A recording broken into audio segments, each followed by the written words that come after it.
Hi, scrolling along with Susan.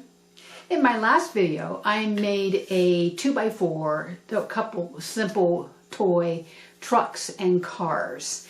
And in this video, I'm going to do another simple toy. It's going to be a boat that will float. And I'm just using 3/4 inch red oak for the base. And then I'm just going to put a couple of extras on top, like a space where they might be able to put some soap and something kind of cute that they can use in the bathtub to float around with. A note on child safety and woods. So this is going to be for bath time, and I would not choose any kind of hardwoods for ages 2 and under. You need to be a little bit older. I doubt that they would put it in their mouth, but you just never know. And make sure you do the research on the kind of woods that are safe. It's going to be a new technique that I'm going to be showing you. I'm going to be angling the bottom of the boat 11 degrees. So the bottom will be a lot smaller than the top part, which will help with it floating in water. I'm not using anyone's pattern for this. I just kind of drew a shape of the bottom of a boat, make sure it's going to fit on here. Now, the most important thing is I want both sides to be the same size. So I'm just going to fold it in half and cut one side out so it will be a mirror image.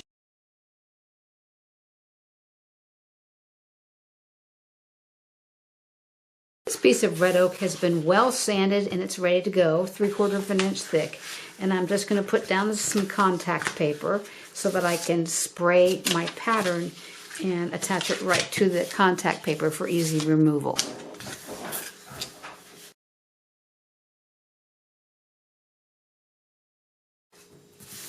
Now, I don't really like the nose on this, so I'm just going to fix that a little bit so that it's a little bit more rounded. On the medium to high-priced saws, they're all going to have a way to adjust the degree of cutting, the level slant either to the right or the left. My Seiko actually has a digital gauge that tells me the percentage, and I think I'm going to go back more to like a 9-10 degree tilt. So I'm pretty much at 0. I'm going to loosen the bottom and then tilt it to whatever degree that I want. And like I said, the table tilts on some of them and the actual head tilts on others. The more the degree of tilting, the more control you really have to have on your piece when you're holding it, because it's going to want to curve on you. I'm setting this at about 9.2 degrees. Always practice on a scrap piece of wood so you know what's going to happen here. In fact, I need to tighten this a little bit. I can hear it right now, but it's a little loose. So I'm going to tighten it to the proper degree. There we go. And you are going to want to use nice, even, steady pressure, not too slow, not too fast, and try to control it so it will not drift. Again, it's harder when you're out of degrees than when you're straight up at 90 degrees. So here we go. So I've got a number 5 MGT Pegasus 5R blade. Let me get up here. All right, now, again, nice, even, steady pressure. If you push it, your degrees will change dramatically. Make sure you have a nice sharp blade in. It's already gone off just a little bit there, so I'm going to go back and fix that. Brand new blade in. And take your time. The speed of your scroll saw is not as important as how you feed it into the machine. You can go very fast and still have control and feed it at a slower rate. The reason I use a scroll saw over a bandsaw is because there's very little sanding to do when you are completed.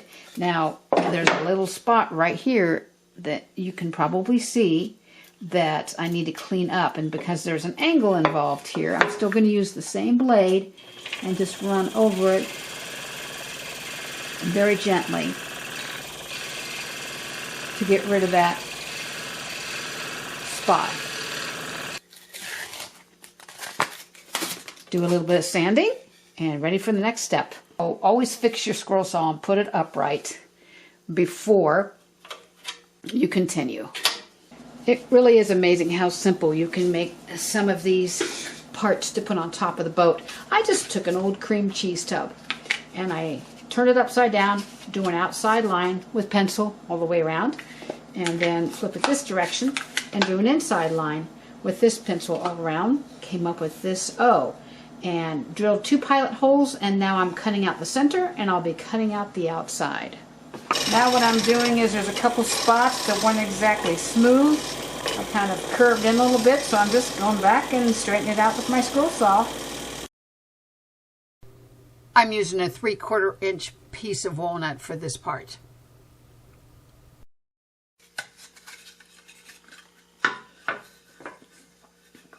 What I've learned over the years is you can never have too many sanding tools.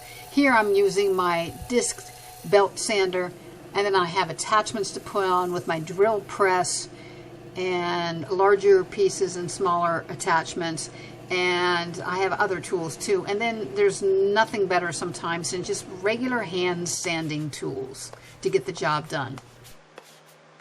I'm also going to put a little bit of a triangle at the top of the boat, and I'm just going to trace around the triangle with rounded edges on this piece of pine and cut this out. Before I cut this out, I want to put a 3/8 inch dowel rod at the top here a little bit to make it look like a mast. So I'm just going to drill that first, and I think it will add a lot of character. I used 3/4 inch wood for both the top pieces. You could go down to 1/2 inch to make it lighter so it would float better. This is just made out of soft pine, and I could actually take it to a sanding machine, but it's going to sand so easily, I'm just going to do it by hand. Everything is sanded and wiped down, and it's time to glue it all up. Definitely use waterproof glue. I like Titebond 3 for this. It takes longer to dry, but it's going to be in water, so you need to have something that's not going to fall apart on you. I normally wipe the extra glue squeeze out after I clamped it right away, and then I wait about 20 minutes and do another wiping before it gets too hard.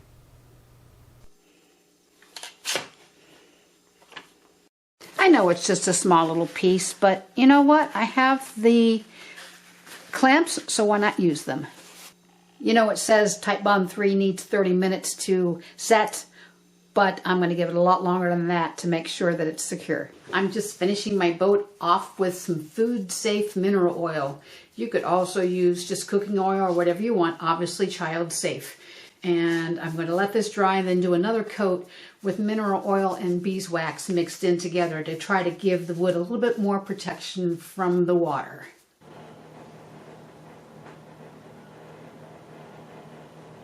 I know it's kind of a goofy looking boat, but you know, your possibilities are endless here of what you want to add to make it your own special little boat. So I hope you've enjoyed this video. Thanks for watching.